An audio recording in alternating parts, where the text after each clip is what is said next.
What the heck kind of turnips was it you planted at your dad's place?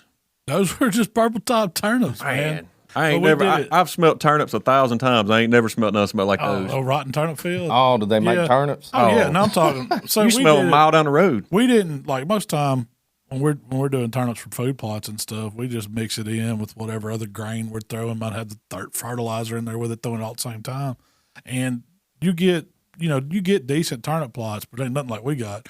We broke the ground, drug it, and then my dad. This was how they used to plant them, like for gardens. They'd get an old quart jar, poke a few holes in it, and you'd walk it and shake, and walk and shake. And if you want to make turnips, that's how you do it. You got to spread them out.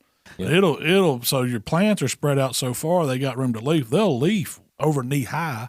I mean, I'm talking monster turnips. You let them go, and then they'll make actual turnip bulbs on them that are big as softballs. And you ain't gonna worry about deer smelling you.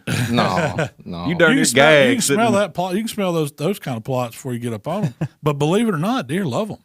Like when it gets ice cold, late winter, and there's nothing else growing, you still got some turnips. They might be wilted down, but they pop back up on a sunny day, and they're still green. But I've seen them drag those whole turnips out of the ground, and just about all of them, you go out there and look at them, are ate. The turnip's been ate on. They might not eat the whole root, the whole bulb.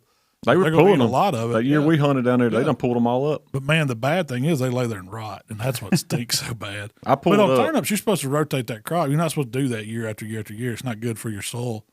I don't know I guess it's like you plant them one year, you're supposed to skip a year or something on those if you plant them like that. Yeah, I seen. We had several hundred acres that we leased down on Tate Marshall line. I mean, a friend of mine, and that's what they done. They planted those purple top turnips as a cover crop. They had beans out there, and they went in and planted them in the wintertime. And like you said, them things, good night. I almost quit hunting the property. It's bad because it was several hundred acres of them. Yeah. It wasn't just a little patch. I can't imagine that. Man, we were sitting in the deer stand. Them things were reeking, man. I was like, oh, man, this ain't going to work.